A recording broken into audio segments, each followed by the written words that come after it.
ഇത്തരം മാതരം ഭത്സിച്ചു ദുഃഖിച്ചു സത്വരം ചെന്നു കൗസല്യാഗൃഹം പുക്കാൻ. പാദേ നമസ്കരിച്ചോരു ഭരതനെ മാതാവു കൗസല്യയും പുണർനീടിനാൾ. കണ്ണുനീരോടും മെലിഞ്ഞതിദീനയായി ഖിന്നയായൊരു കൗസല്യ ചൊല്ലിടിനാൾ. കർമ്മദോഷങ്ങളിതെല്ലാം അകപ്പെട്ടിതെൻ മകൻ ദൂരത്തകപ്പെട്ട കാരണം.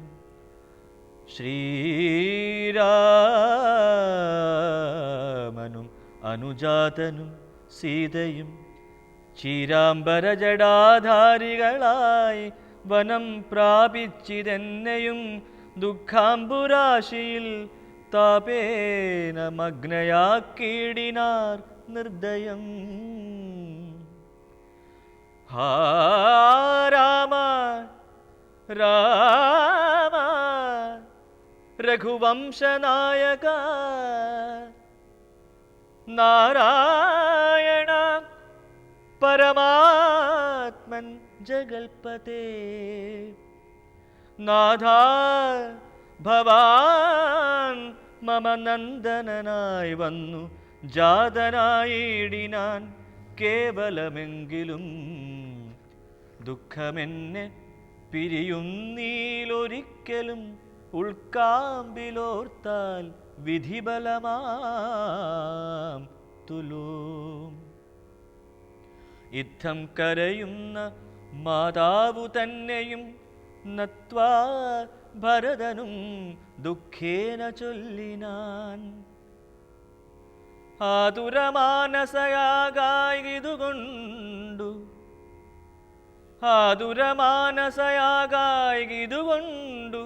മാതാവു ഞാൻ പറയുന്നതു കേൾക്കണം.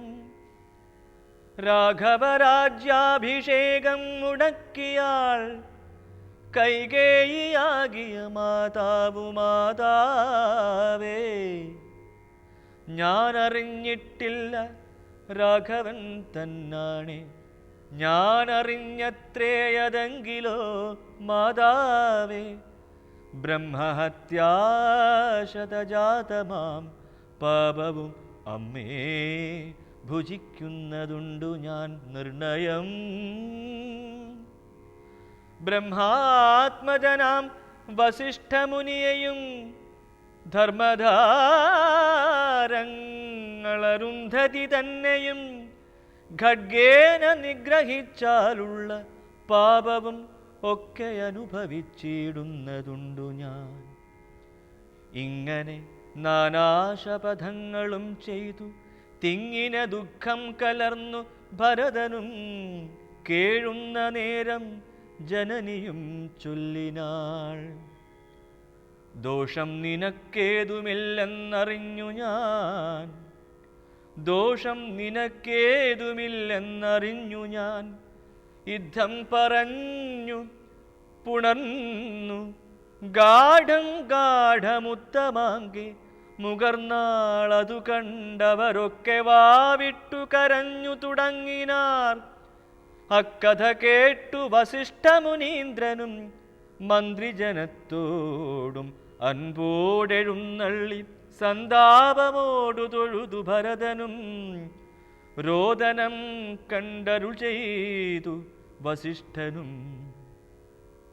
ഖേദം മതിമതി കേളിതു കേവലം വൃദ്ധൻ ദശരഥനായ രാജാധിപൻ. ഖേദം മതിമതി കേളിതു കേവലം വൃദ്ധൻ ദശരഥനായ രാജാധിപൻ. സത്യപരാക്രമൻ വിജ്ഞാനവീര്യവാൻ മർത്യസുഖങ്ങളാം രാജഭോഗങ്ങളും ഭുക്ത്വാ യഥാവിധി യജ്ഞങ്ങളും ബഹുകൃത്വാ ബഹുധനദക്ഷിണയും മുദാ ദത്വാ ത്രിവിഷ്ടഭം ഗത്വാ യഥാസുഖം ലബ്ധ്വാ പുരന്തരാർദ്ധാസനം ദുർലഭം വൃത്രാരിമുഖ്യ ത്രിദശൗഖവന്ദ്യനായി ആനന്ദമോടിരിക്കുന്നതിനെന്തു നീ ആനനം താഴ്ത്തി നേത്രാംബു തൂകിടുന്നു.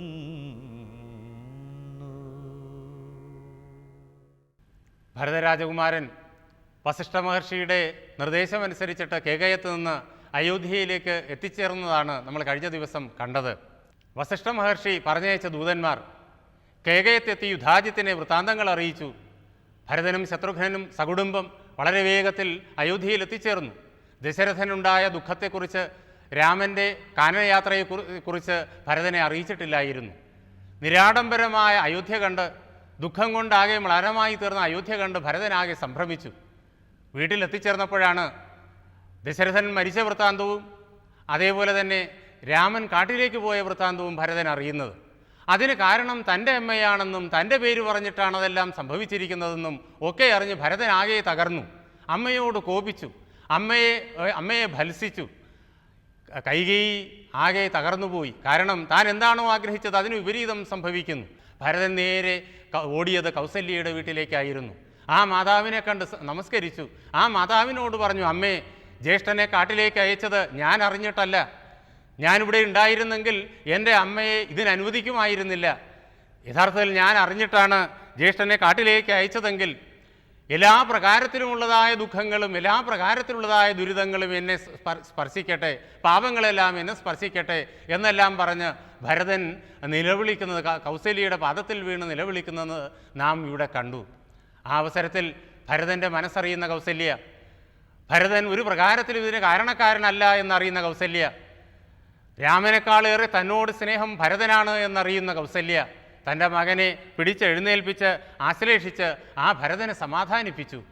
ഇതെല്ലാം കണ്ട് ആ കൊട്ടാരത്തിലുണ്ടായിരുന്ന എല്ലാ ജനങ്ങളും കണ്ണുനീർ വാർത്തു. ആ കരച്ചിലെല്ലാം കേട്ടുകൊണ്ടാണ് വസിഷ്ഠ മഹർഷി അങ്ങോട്ട് കടന്നു വന്നത്.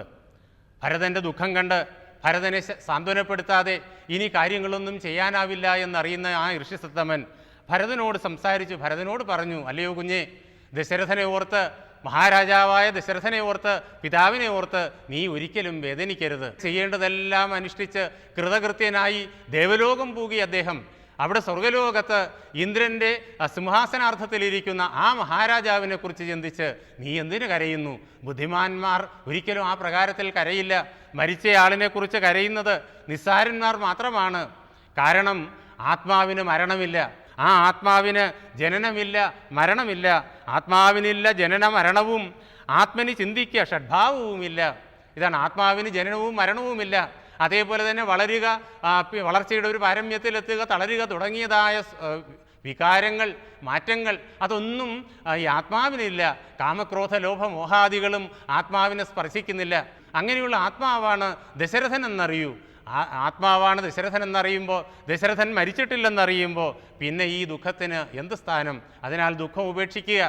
നിന്റെ കർത്തവ്യം ദശരഥൻ നിന്നെ ഏൽപ്പിച്ചു പോയ ഈ രാജ്യത്തെ പരിരക്ഷിക്കലാണ്.